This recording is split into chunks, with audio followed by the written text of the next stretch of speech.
Okay, ladies and gentlemen, I think we can possibly begin. Thank you very much. So, first of all, thank you for coming. Today, I will try to make it as much not boring and interactive as I can. And so, maybe the first question, which will kind of set some kind of foundation for the latter part of presentation. Does anyone here likes Dr. House? Like a TV series? You? Keep your hands up, please. Thank you very much.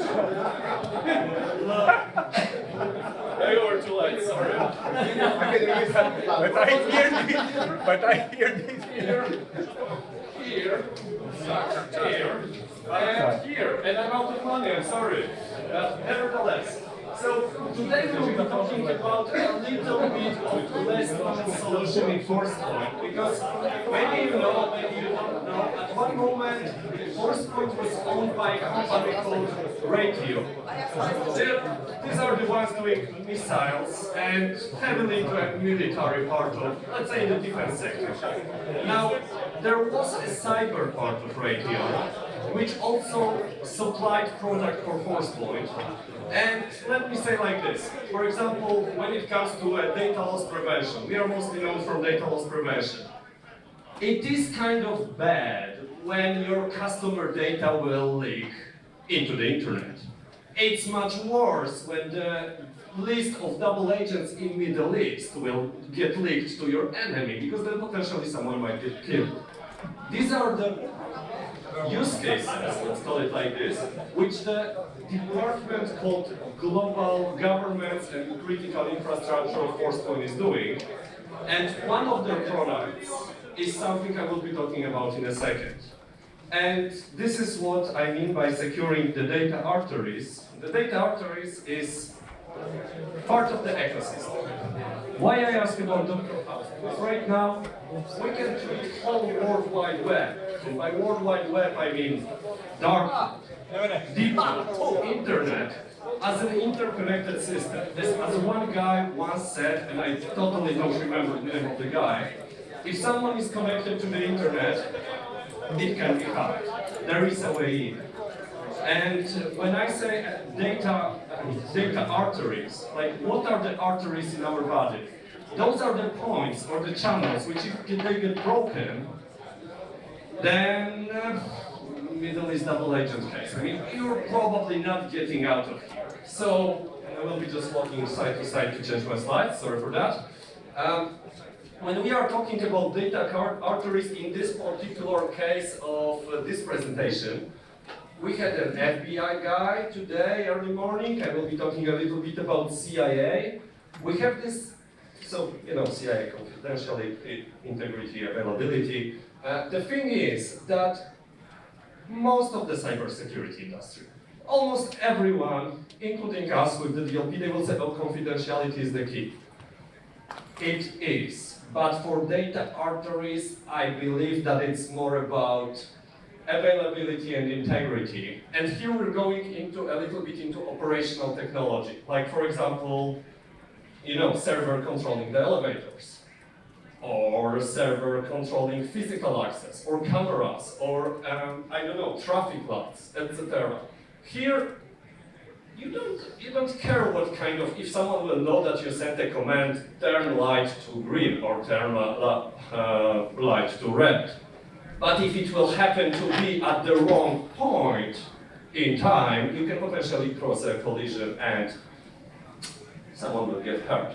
So that's why when I'm talking about data arteries and securing it, it's about providing the integrity in the first place. This is where we are going with this particular presentation and this particular part of portfolio. It started actually with operational technology, with OT networks. And I mean, what is OT? Operational technology. Right now it's very modern. I believe that the first, let's say, worldwide known attack was either Stuxnet or the attack on the lead electrical grid in Ukraine in 2016 done by Sandworm. Basically, OT is physics plus IT. You code something and something physical is being done. Elevator is moved. You can turn on the light, you can turn on the water, whatever.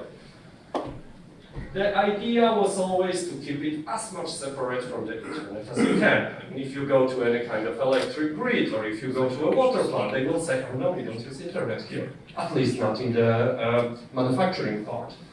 The vendors like Schneider, Bosch, Siemens, I'm not sure I can mention names, but still, they carry massive SLAs, like of millions, to keep this running. Availability is the key, and integrity. However, there are some connections, and this is because this is a manual process. So in the past, you were basically taking a paper and moving it somewhere else, and someone was doing something. It was not automated.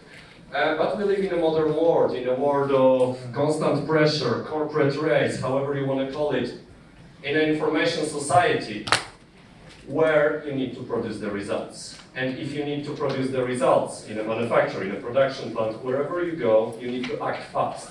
And to act fast, you need to get the data also fast. That's why the interconnections were made. And the interconnections, I mean, for example, let's say like the power plant is giving the consumption of the coal in a real time to ERP systems, so they can order enough coal to keep this power plant running. Or the water plant is keeping track in an automated system of the chemicals within this water, so they will not get out of hand. That's the cases. Where we are going, and as you can see, it is kind of connected and automated, usually via DMZ, and this is actually, the name is not IoT, Internet of Things, it's IIoT, Industrial Internet of Things. This is the start.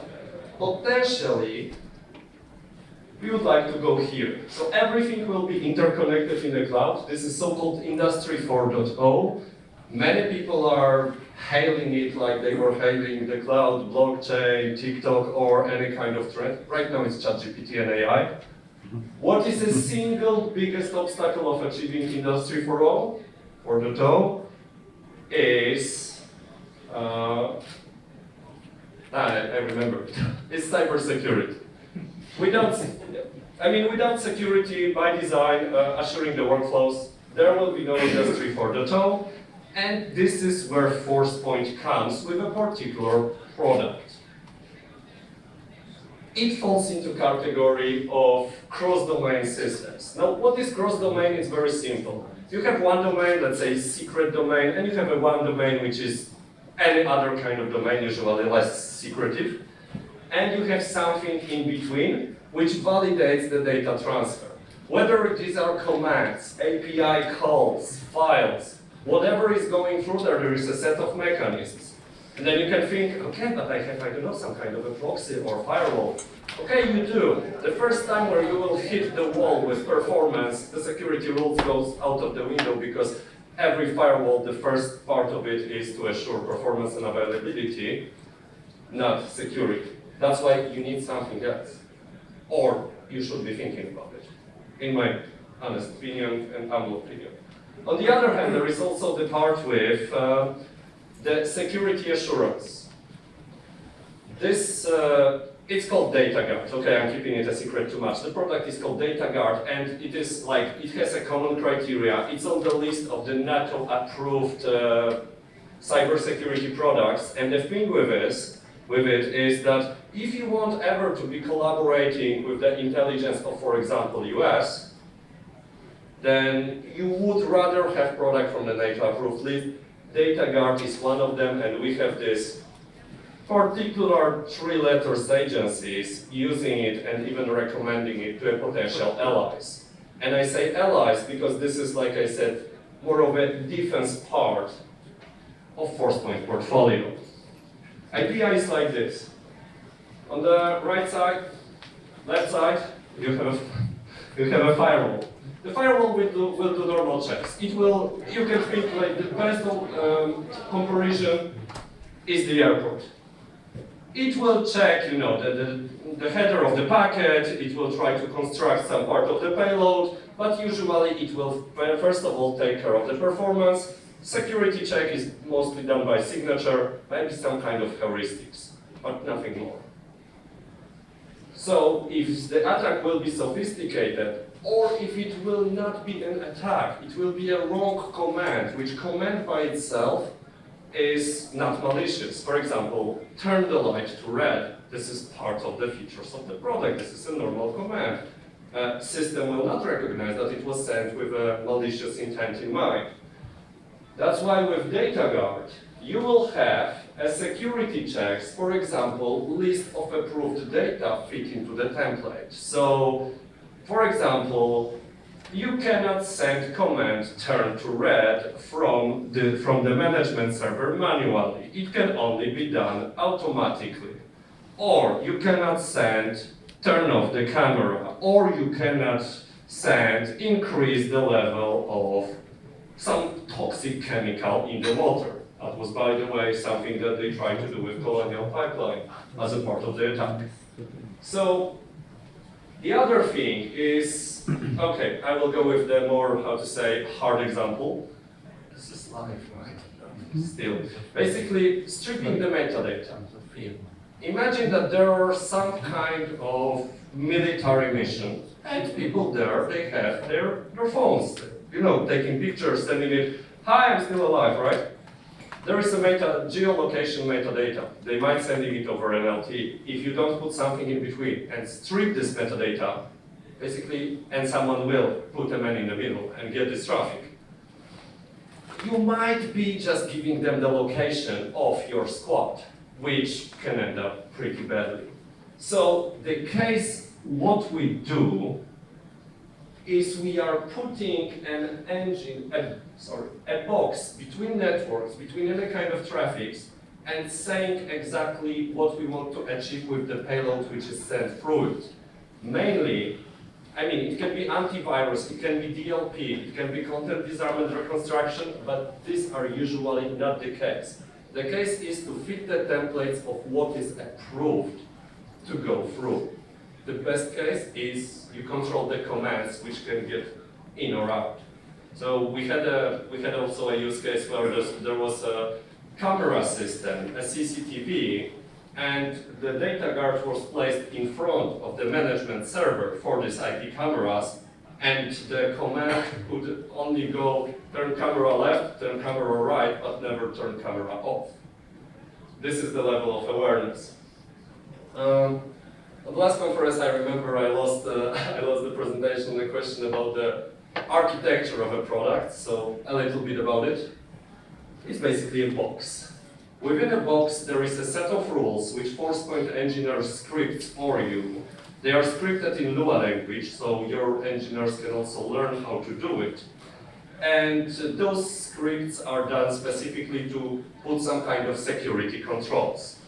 Those security controls, I will underline, they are compliant with a common criteria. They are used, I mean, DataGuard is usually the first choice when you think of Department of Defense, when you think of operational technology, not breaking the protocols of like the Schneider or Siemens mentioned, they have their own, but for example, by connecting SCADA to some kind of enterprise required ERP system. Enterprise requirement planning system. Yes. Then you have the rule engine in the middle, and you have some kind of inbound and outbound adapters, because there are some protocols used. So you can have HTTP adapter, UDP adapter, etc. The problem, so three things, right? Appliance, set of rules, everything sits in a set of rules, and the adapters to ingest and digest the traffic. To underline, we are securing movement of structured data, requiring large volume or reoccurring automated data transfer. That's one more thing to do, you know. You can automate it. It's kind of, I don't believe I'm saying, come on, set and forget. You script these rules, you put it in between the traffic from one domain to the other, you forget about it. It's automated, there will be no Jimmy or Henry manually typing something and potentially creating a risk. That's basically how you can put it, this red box. You put it in between, right? And the main thing is it can alter the data in the flight. So it can alter, it can strip metadata, it can add a comment, it can add a watermark, whatever we want to do to feel that this data is basically fulfilling the scope, the check mark of integrity. This is the part, not confidentiality. This data can be, it's better not be seen to anybody, but you don't basically care, it will not go into some kind of big portal saying, oh my god, they had a data leakage. The main thing is you know that this data was not altered, no one messed with it, or no one sent it unpurposefully to the end system.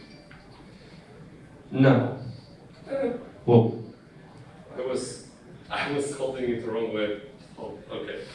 So, one of the use cases which is pretty interesting, and this is actually used by one of the power plants, nuclear power plant, is they have patching. They have patching between the systems and they have a few separate networks within. So how it was done, they took, one USB, then they went to the other network, in the meanwhile they validated and scanned this USB, and they were going between the networks. It might have gotten lost, it might have gotten tampered in between. With DataGuard, you simply put every file as a validated template, like every patch, into a Lua script. So if it is the patch, if it has vendor signature, etc.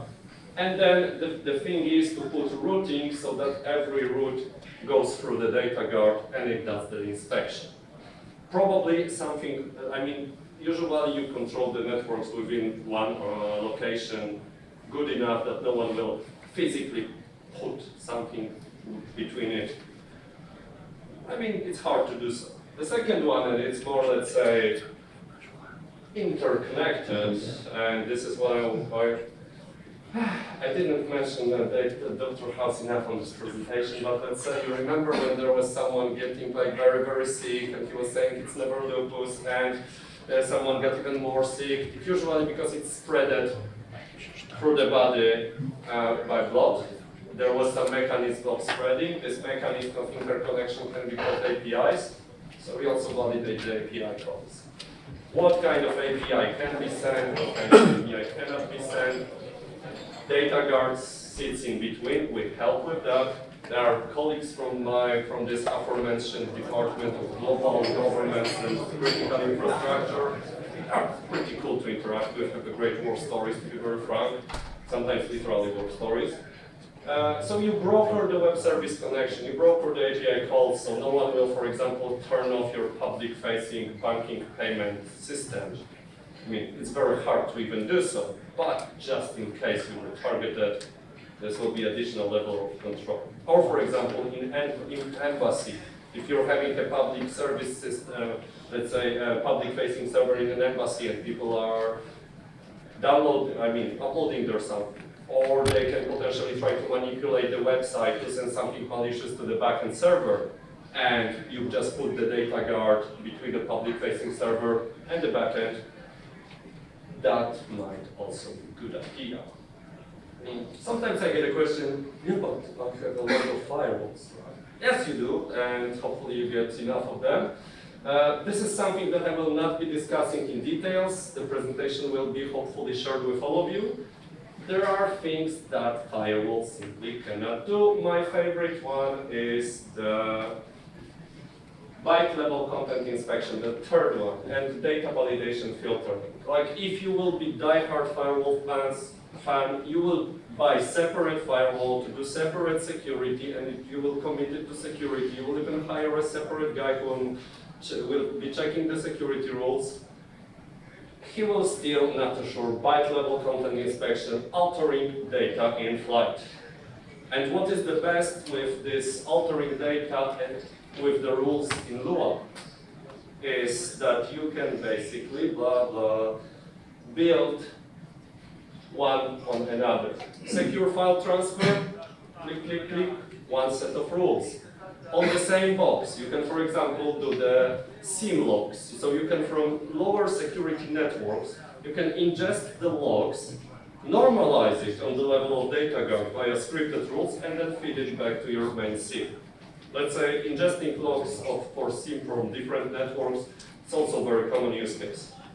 Now, physical security systems, like I said, I mean, you don't want someone or some bored kid to be basically turning off the elevator in Burj Khalifa or in the highest building in Ljubljana, which I'm very sorry, I forgot how it is called. So you don't want no one messing with your physical security systems. You can enforce compliance in some way by, for example, stripping some metadata or stripping some kind of data. Bottom line, you do it within one box. You buy one appliance and you script the rules. Data diodes like this, unidirectional products. They will just send traffic one way. They are not able to receive it because they are physically done like this. You need one data diode per one protocol, and usually for one data flow. So imagine you have 3 protocols, 10 data flows. It will be 3 times 10, 30 data diodes. Here, you just basically work with software. That's why we say we are software first as Forcepoint.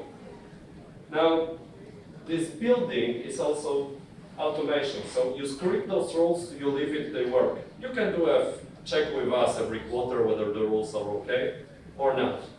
Now, I hope I got like a semi-interest, a little bit of interest. If you would like to know the details, we will be more than happy to engage with you on a more private level, do a presentation. There are things that I simply cannot say here. And if you find this any helpful, then you could always write me or hit me up today. Just don't do it after 11 p.m. I might not be in my best condition, right? Yeah. Thank you very much.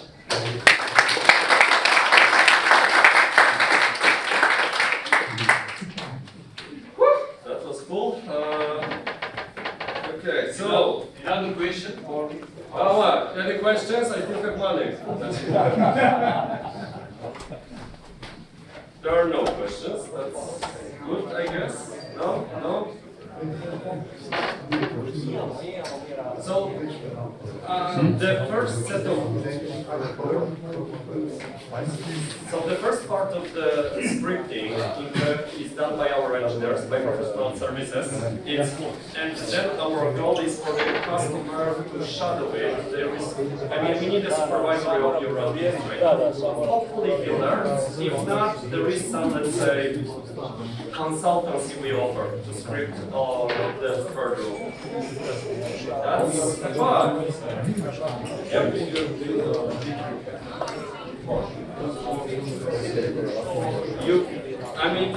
If you want to do an SSL decryption, you have to provide it a certificate. It is possible, but it is better to simply put it in some next to a proxy or a firewall which does the decryption for it, and then encrypts it back. But it is possible to decrypt encrypted. Thank you very much. 2 more questions, please. I was never so enthusiastic about giving people money, so please, right? So, if you know what is the IoT that we to the cybersecurity? So, the IoT is any kind of, I will give you the short answer, it's a device which is able to communicate remotely with some kind of other device.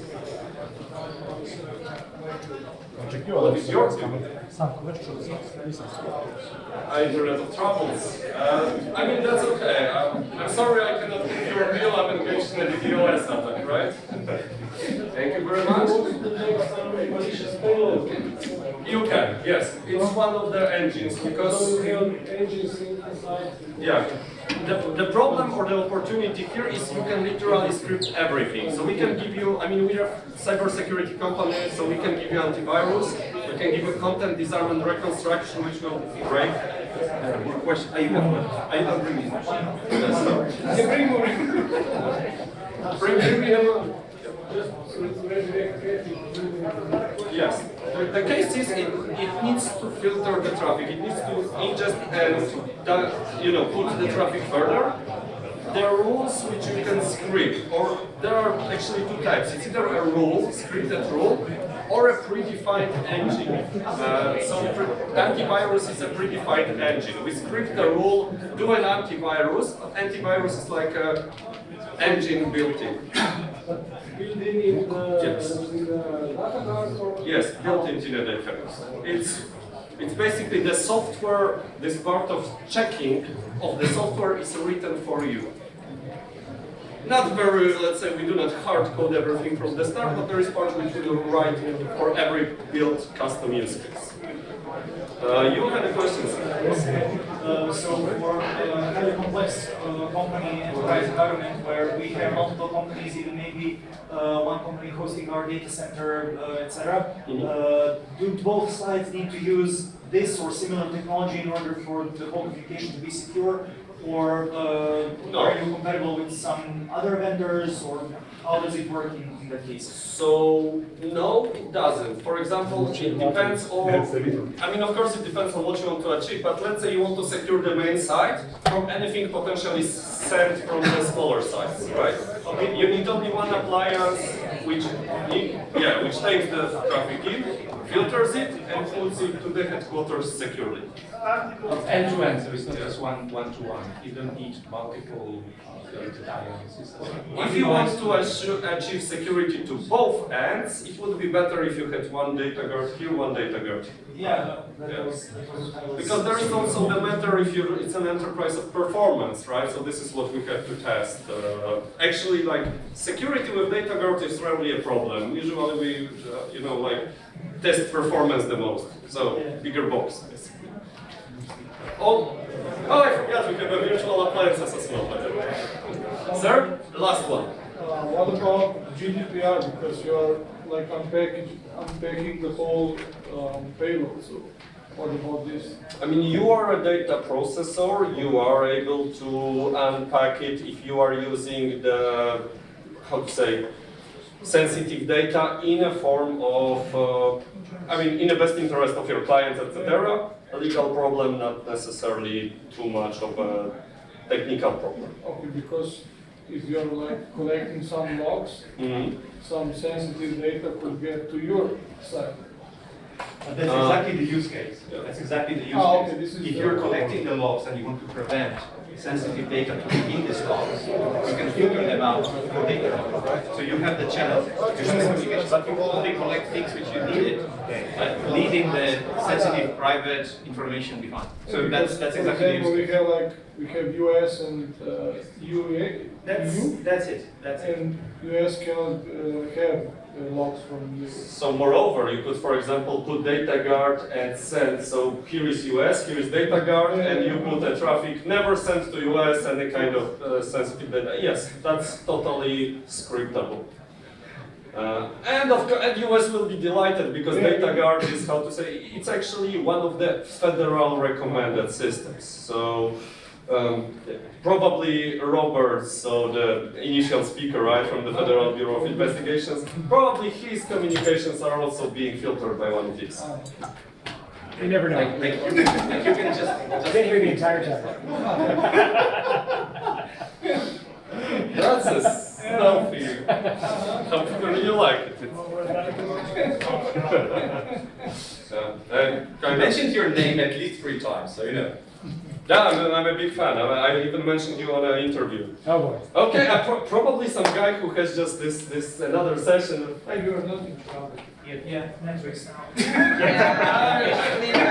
Let's eat their time. I have to say, I'm not even so important that they would go after me.